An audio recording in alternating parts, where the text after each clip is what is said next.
It is 9:47 on a Tuesday night and your lights have just died. Not flickered, died.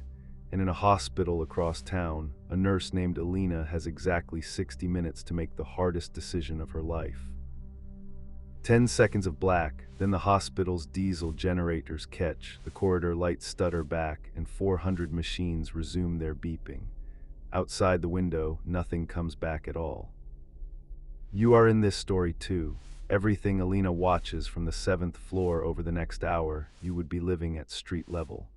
This is the first 60 minutes of a nationwide blackout, minute by minute. Minute 1, 1,400 miles away, a heat-strained interconnect and a protection relay that had been flagged low priority failed within the same second. The grid noticed before any human did. This spring, the engineers who monitor North America's grid put it in writing. 13 of the 23 grid regions face elevated risk of exactly this. The report is public. Almost nobody outside the industry read it. A grid is not a machine. It is a balance held 60 times a second, and when enough of it falls out of step, the healthy parts disconnect to save themselves. In 4 minutes, the failure crossed 20 states. Elena does not know any of that. She knows the generator hum in the walls, the dim glow of the corridor, and the words the charge nurse says without drama. This one is not rolling.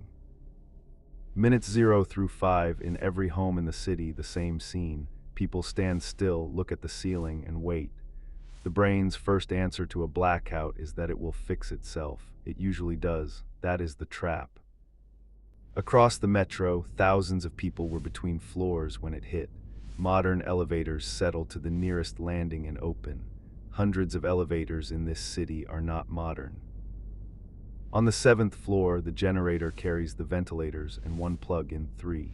The federal mandate says hospitals keep roughly 96 hours of diesel on site. Nobody on shift has ever seen hour 97. Elena's daughter is 8 miles away, asleep, 6 years old, with a babysitter who is 74. The first call goes through on the second ring. Everything is fine. The candles are lit. Go back to work. Remember the time of that call, 9:53. It matters because the window in which a phone call simply works is already closing, and no one on either end can hear it closing. Researchers who study evacuations found that most people spend the first half hour of a disaster gathering opinions instead of moving. They check with neighbors. They wait for someone else to go first. Elena's hospital does the opposite because hospitals rehearse.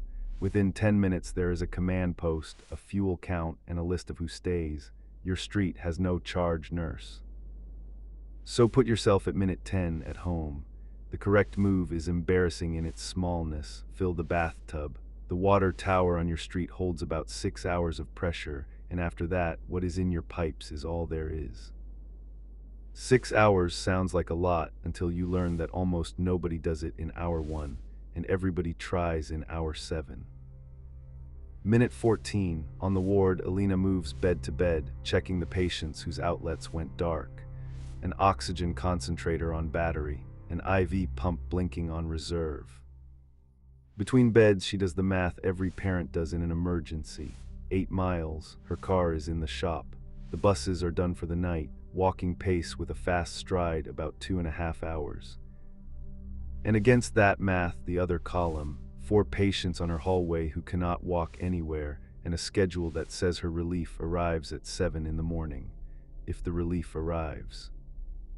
Minute 20, this is when the city's phones begin to lie. Cell towers carry 4 to 8 hours of battery, but that is not tonight's problem. The problem is that everyone calls everyone at once. A network built for an ordinary Tuesday is now carrying 10 Tuesdays of traffic. Calls fail, texts crawl, and texts are the ones that make it because a text is small enough to squeeze through. Elena's second call to the babysitter rings once and dies. The third does not ring at all. The text she sends at 10:09 arrives at 10:31. The reply arrives at 10:58. You will want to remember that gap. Here is what the gap does to a human being. It fills itself. With smoke you did not smell and sounds you did not hear. Every parent separated from a child tonight is writing horror fiction in their own head. The old copper landlines that carried their own power are mostly gone, sold off and switched off years ago. The battery radio is now the only voice in the room, and the people who own one are mostly over 60. In Elena's living room, the babysitter does what her generation does. She lights the stove with a match, sets the kettle, and turns the radio dial until a voice says the word regional. Then she goes very still. But here is what nobody tells you about minute 25. The blackout has not actually happened yet, not to the city's mind. The streets are calm, the stores are open, and every system that is about to fail is still coasting on its last stored breath. Minute 30, the traffic signals died at 9:47, all of them at once, and for half an hour drivers treated the dark intersections like four-way stops. Politeness has a half-life. Tonight it is about 30 minutes. The first crash is minor. 2 cars, 1 tow truck that cannot be called because the calls do not go through. The intersection clots. The clot backs up a mile in 9 minutes. Multiply that by every major crossing in a city of 2 million. Nobody ordered an evacuation. 50,000 drivers privately decided to get home at the same moment, and the street grid is now doing what the power grid did an hour ago. Elena hears the streets before she sees them. The emergency department starts receiving at 10:20. Crash injuries, an oxygen patient whose home machine died, a man who fell down his own stairs holding his phone for light. Every one of them arrived in the last freely moving ambulances of the night. Response times triple by 10:40, not because paramedics stopped working, because they are parked in the same traffic you are. Minute 40, the stores, card readers died with the network congestion, and the machines that stayed up have no bank to talk to. America carries less cash than at any point in its history. The line at the register has become a negotiation. The average household holds about 4 days of food and shops for the 5th. Watch what sells out first tonight in order: water, ice, batteries, bread. The order never changes. Gas pumps run on electricity. Every dark station is a tank farm nobody can touch, and the 3 stations with backup power now have lines that bend around the block twice. And quietly above it all, the water towers are draining. 6 hours of pressure was in those tanks at 9:47. Nobody in line at the gas station is thinking about water. That is why the tub gets filled at minute 10. Minute 45. Now come back to the 7th floor because Elena's hour is almost up and the second-person version of her question is coming for you. Who tonight would be waiting for you in the dark and how far away? The hospital will hold 96 hours of diesel, a command structure, rehearsed staff. The building is the safest place in the city tonight for everyone except the people whose families are not inside it. The charge nurse has done 30 years of nights. She reads Elena's face across the station and says the sentence out loud so Elena does not have to. You are asking whether you can leave. Here is the truth about that question. The night shift is staffed for a normal night. This is not one. And the day shift lives scattered across a county that has stopped moving. Some of tomorrow's relief is not coming. There is no version of this where Elena is not abandoning someone. That is what the first hour of a real emergency actually feels like, not fear. Arithmetic between people you love and people you are responsible for. What tips it is the babysitter's last text, the one from 10:58. It says, "Went to check the smell on the stairs, took the little one, might be nothing. Then the network swallows the rest of the night." The charge nurse looks at the board, moves 2 names, and gives her the only gift a shift lead can give.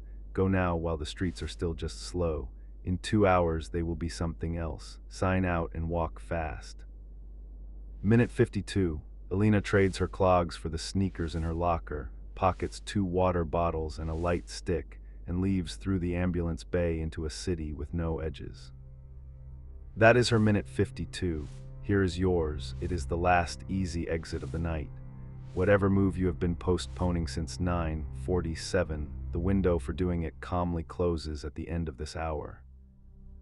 8 miles, 10:47 at night, 61 degrees. She walks the avenue against a river of stopped headlights, and the first thing that surprises her is the sound. 2 million people, and the loudest thing is engines idling. Mile 1, the drivers still believe in the traffic. They are wrong in a specific way. They are treating their cars as transport, when tonight a car is a metal room that burns fuel to make light. The walkers are passing them. Mile 2, the gas station with power. The line, the shouting man at the pump, the manager who has stopped making change. Elena does not slow down. Crowds in an outage are weather. You do not argue with weather, you root around it. But here is what nobody mentions about hour 2 of a blackout. The danger is not where the people are, it is where the light is. Light means resources, and resources are being noticed tonight, block by block, by the few who plan in that direction. Elena, in pale scrubs, is the safest walker on the avenue. A nurse reads as helper, not target. Remember that pattern. In a crisis, being visibly useful is better armor than being visibly strong. Mile 4, halfway, she passes a church with its doors open and a generator humming, cots visible in candlelight. Someone is already organizing. Someone always is. Find those people. They are the map of the next week. Mile 5, and her feet learn what the shoes chapter of every manual means. Nurses walk miles on a shift. This is different. Distance in the dark, on adrenaline, dehydrated. She drinks the first water bottle and slows down on purpose. Slowing down is the counterintuitive skill of the whole night. 60 minutes of hurry saves you 10 and costs you judgment. The people who get hurt tonight are mostly the ones who ran. Mile 6, her phone finds 1 bar for 40 seconds on a rise, and the message from 10:58 finally unfolds into the rest of its story. The smell was a neighbor's snuffed candle wick. All fine, doors locked. The little one is asleep on the couch. Read the whole night in that one exchange. The emergency in her head lasted 2 hours. The real one lasted 4 sentences. In every blackout, the gap between what you know and what is true is where the worst decisions get made. Mile 7, the last stretch, is the darkest, and the dark turns out to be the gentle part. Families on porches. A man directing traffic at a dead intersection with a flashlight, self-appointed, doing it well. The city is not collapsing tonight, it is improvising. 1:09 in the morning, Elena's own porch. The babysitter opens the door before she knocks, a candle in the window, and on the couch a small shape wrapped in a blanket, asleep, unaware that the world changed at 9:47. She stands in her living room in her scrubs and does not sit down, because everything she saw from the 7th floor says the same thing. This is not over by morning. The first hour was the exam. The rest of the night is just the syllabus. So now the playbook distilled from her hour for yours. It has one rule above all the others. In the first 60 minutes, act as if the power is gone for a week. If you are wrong, you lose nothing but a full bathtub. Minutes 0 to 5, check your people, then your water. 1 text to each person who matters, short, factual, with a meeting plan. Texts cue and deliver. Calls fail and teach you nothing. Then the tub, every pot, every bottle, while your street's tower still has its 6 hours. Water is the one resource with a hard deadline tonight, and the deadline is silent. Minutes 10 to 20, kill the normalcy bias out loud. Say to your household, we act now and feel silly later. Cash from the drawer into your pocket. The car's tank is whatever it is. From tonight on, half is the new empty. Minutes 20 to 40, charge decisions, not devices. A flashlight beats a phone light 9 hours to 1. The fridge stays shut. And the radio, the battery one your grandmother kept, is now the only journalist still on shift. Minutes 40 to 60, make the Elena decision while it is still cheap. Who goes where, who stays, on what trigger. Every family needs one sentence like, if the power is out past 10, we all sleep at grandma's. Say the sentence tonight with the lights on. And keep real shoes where you sleep. Elena crossed 8 miles because a locker held sneakers. The distance between you and the people you love is measured, on the worst night, in footwear. None of tonight was real, the warning underneath it is. 13 of 23 regions at elevated risk this year. The next 9:47 is not scheduled, it never is. So run the hour once in your head tonight. Your lights die at 9:47 on a Tuesday. By 9:50 the texts are out. By 9:55 the tub is filling. By 10:15 the cash is in your pocket and the plan is spoken. By 10:47, while a whole city waits for the lights, your house is already living in the week ahead. Because the first 60 minutes were never about the grid. They are about which of two people you are at minute 5, the one who waits or the one who moves. Elena moved. The lights came back to her street 4 days later. She never waited for anything again.